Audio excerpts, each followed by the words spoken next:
Do you ever wonder what happened to your favorite car? Yeah? I sold it. Well, our next guest took it a little further than just wondering. Take a look.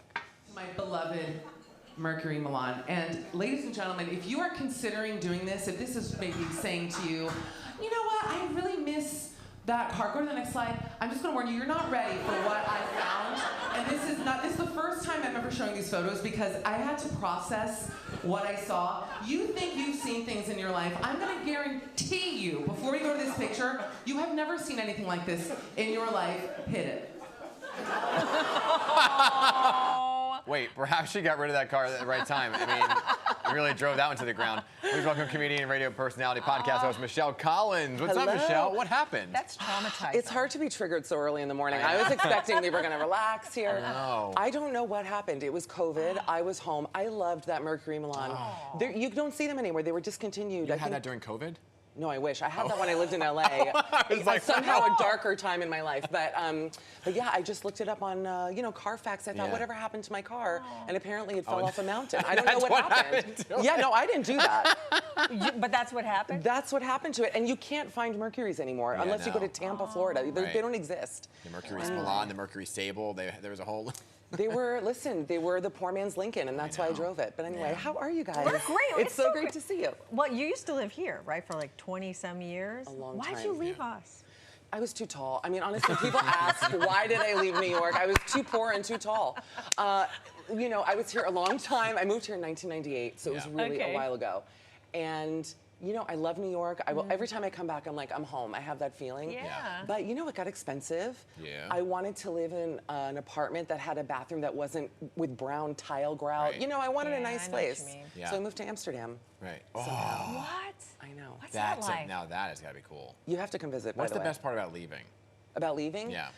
Feeling rich. Yeah. I'm not joking. Everyone I know in New York is like, I make no money. I'm like, you make money. Yeah, you just can't spend it here. I mean, Exactly. it's $95 for a drink. Don't ask how I know. I did go out last night. But Amsterdam is fabulous, and everyone rides bikes, which I don't do. But they're all big and tall, so I feel very average in a great way, and it's wonderful. Oh my gosh. How long have you been there? Like a year and a half. It's amazing. It's nice. It's relaxing. I forget that I have like an angry person inside until I come here. And then it's really true though. Isn't that about New York? Something triggers you. You just become like, get out of the way! Everyone is on edge, I feel. It's part of what makes it fun because you're always like looking for that next thing. But then it's nice sometimes to go home and like fall asleep at a normal time. Do you do any of your comedy over there? Or do you usually come over here? So I usually come here. I do have shows in London in June. So anyone who's traveling to London should come see me. But they're not big laughers, the Dutch. Yeah. You go, oh, what's your style of humor? They go, we're very direct. I'm thinking, but that doesn't mean you're funny. Like, you can just telling someone what you think of them. You need to put a twist in it to actually make it work. But It's so true. I'm listening to what you said about New York, though. It's like so true. Everybody's in a hurry to go nowhere. Hurry to go nowhere. But you just had a quite successful little sold-out shows over at Joe's Pub. Yeah. Very intimate setting there. So when you're up close and personal, do you like that, or do you like a bigger venue? I kind of like both. Yeah. When you're in, because my tour is actually going to a lot of city wineries in a bunch of cities. That's going to be more intimate. That's fun because you can talk to people. You can kind of do more audience repartee. Yeah. You feel like people are really getting to know you. When you're in a big room, I tend to perform bigger in a bigger room. So I'm doing Town Hall here in New York on May 8th, which I'm excited about. And I know I sing in my show. Really? It's a lot. I have those slides, destroyed cars. It has everything. So I like being able to be in that big room because I can actually be bigger, like Norma Desmond style, So it's nice. Yeah. But you obviously do a little bit of ad-lib and pull from the audience. Do you have to my show is not written. So when people show up, they never know what they're going to get. It's always, amazing. I have the stories, but it's kind of like this. It's just, let's get to know each other. Let's tell stories and have fun. Yeah, but you also are like teaching the audience at the same time, right? I'm always teaching, They're and I hope learning they a thing want or to learn. two. What are they learning? What are they learning? They're not learning much. I mean, we're not learning much. What am I teaching the audience? That's one of the most beautiful questions. Well, because you said how to use a filter. Oh, the filter. Well, listen.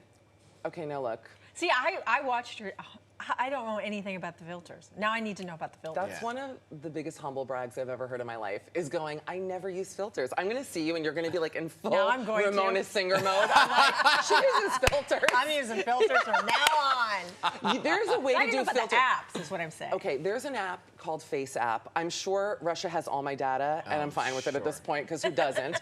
But you put a very light, if you do, I think it's Silk number 2 or 1, and then Hollywood 3, which adds a little, it just does what the doctors can't do. It gives you a little something, but you still look like yourself. Yeah. I only know the ones that are given to you, like, There's on just one Facebook you just or the one whatever. that on Instagram, you just go left once and then it just takes away the 3 lines on my forehead. See, those are the only ones I know. That's the one. Now I know about what you're talking about. You just Smooths it gotta out. go, oh, Paris, in Paris. Instagram. Oh, Paris. By the way, which is ironic because the Parisians are the most wrinkled people in Europe. I'm like, no one smokes more. I always say when I'm in Paris, if I'm eating food, if there's not ash sprinkled on top, I'm like, call the chef. What happened? Everyone's smoking. Everyone looks like crap. But they love it, and that's what makes them. But they got fashion. They know how to, You're the best. I love you Can you please guys. come back? Wrinkles Please and come fashion. to my show. Oh, you're the. Oh, we would love Yes. it. I really We'd don't love even it. buy tickets. Everyone else buys tickets. You don't. You're my guest. Thank you very much. Michelle, Fantastic, you're the Michelle. best. Great to have you.